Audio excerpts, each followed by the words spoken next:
Hey, so this week we're going back into strengthening. It's handstand preps. Let's go.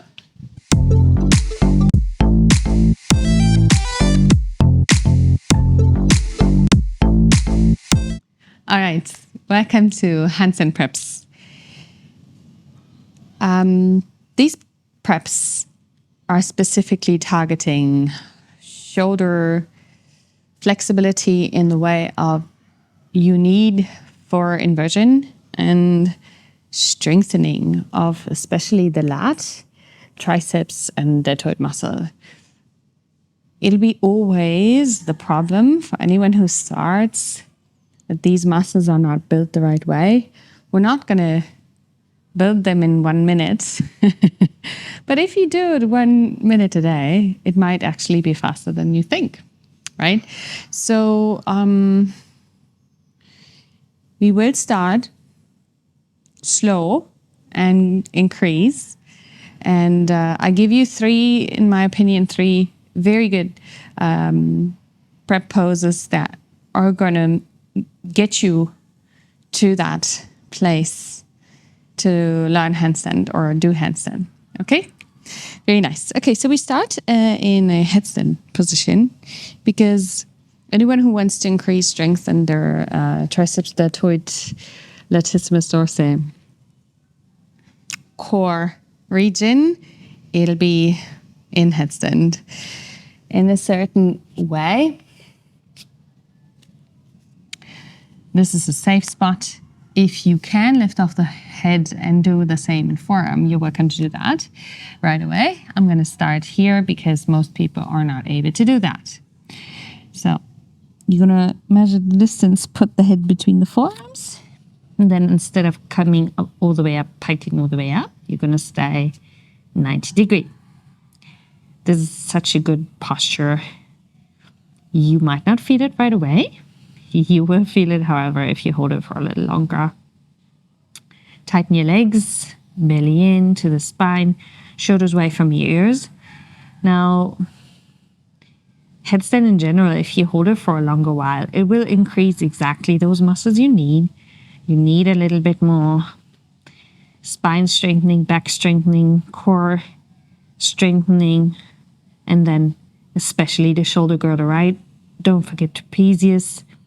They're all incredibly important for all these inversions, and you can train them right here. Okay, hold 10 more seconds. Breathe. Stay.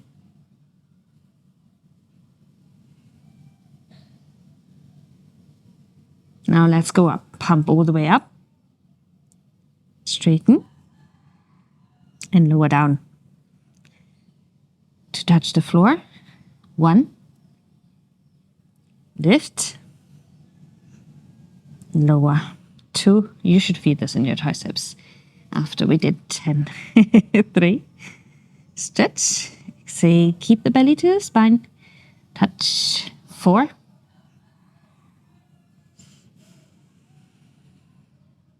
Touch. 5. Shoulders away from your ears. 6. Touch.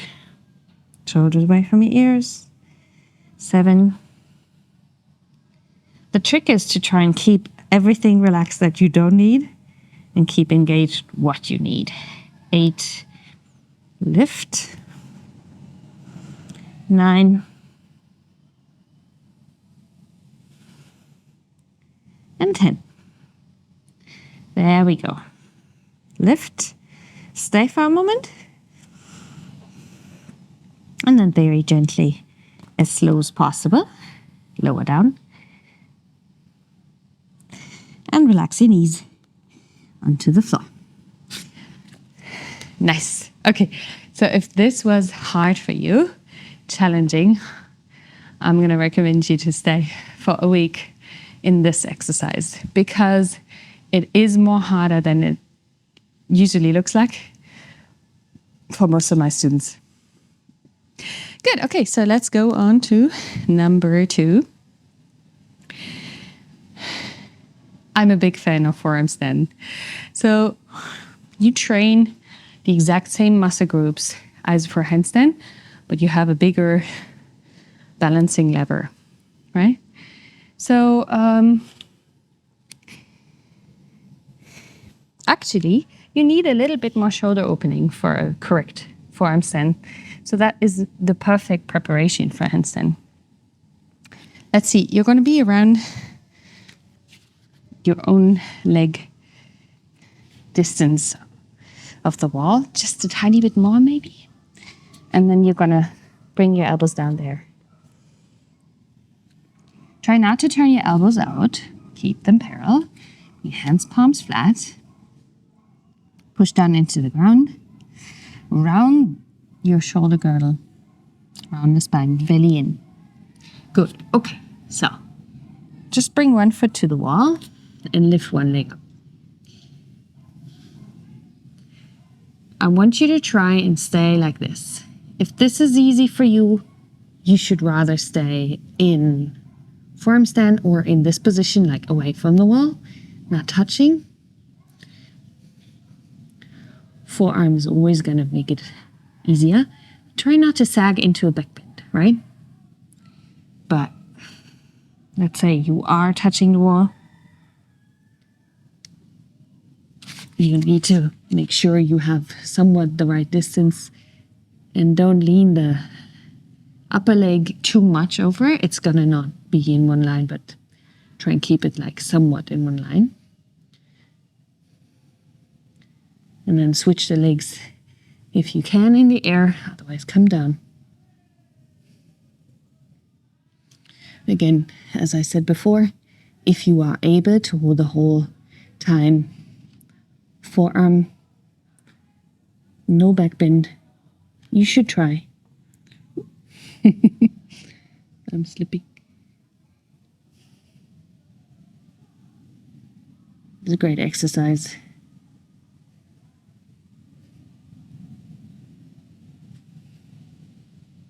And then lower down. So you saw my mat coming up. That's I didn't do it enough in the past weeks. So it just happens that the hands push together. The more strength we need to build, or the more strength we build, the less this happens.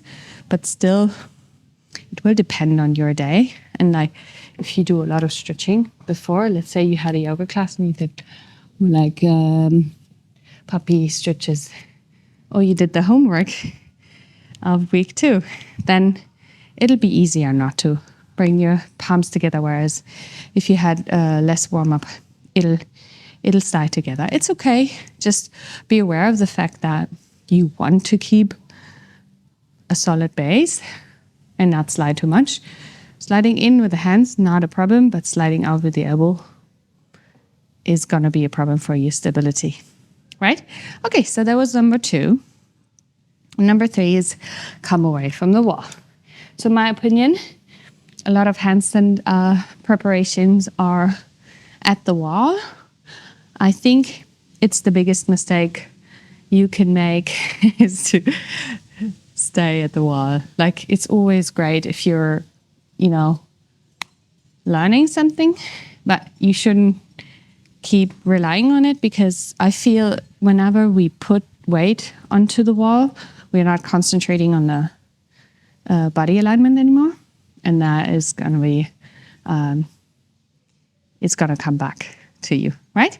So rather be a little brave. Make sure you have no furniture around you.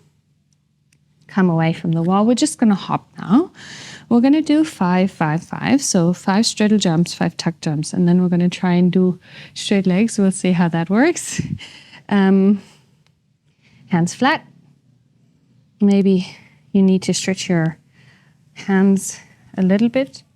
You can come forward and back, forward and back, forward and back. Maybe go like this a few times. I actually still have my injury, so we will see how my thumb is going to do in this. Grab the floor with the fingertips, with the knuckles up and palm down. Okay. Walk close. Sit down like a froggy, take a deep breath, and jump up into straddle jumps. If you can stay, stay. If not, come down. Try and get the butt up over your head. If you fall forward, probably not a problem. Don't hurt yourself, but generally 4. One more.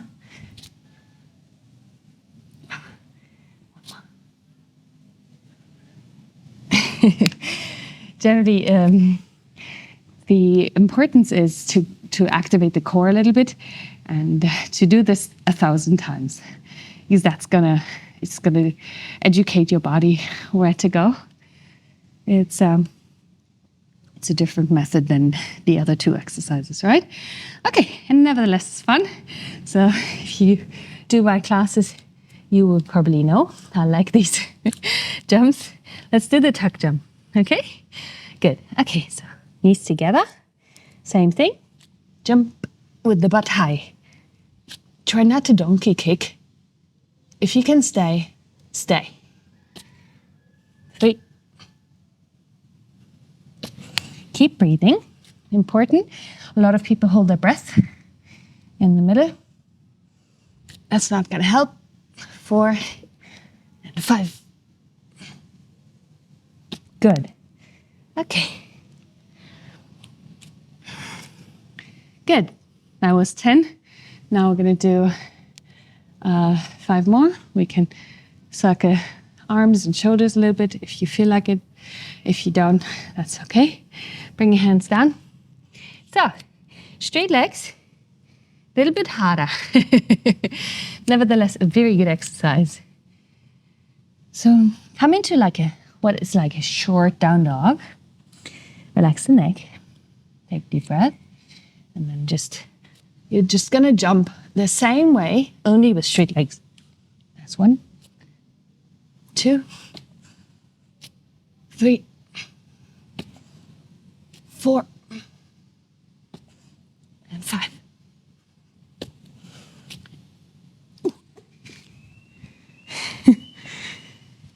There you go.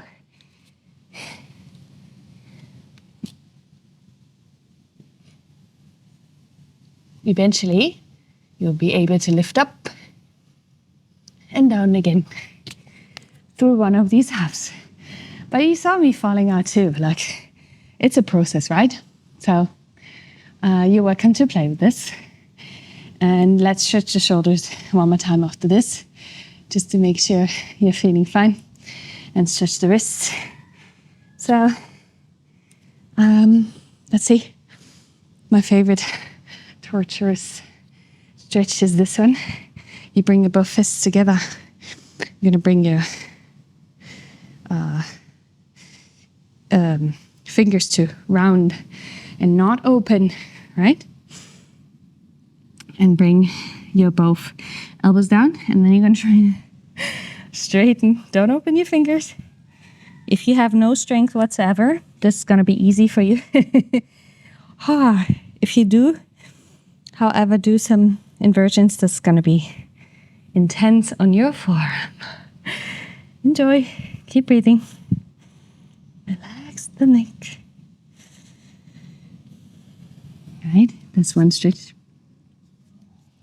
One thing I like to do is walk on the forearms. So that's just bringing them down, and then bring your shins and knee onto the forearms. You can wiggle a little with the shins. Just breathe.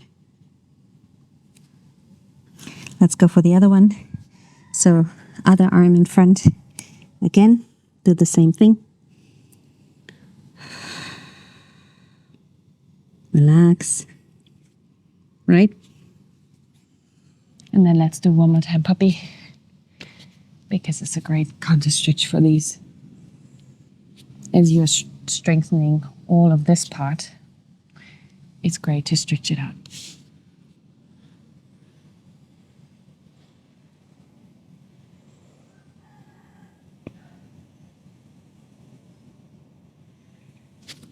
Wonderful.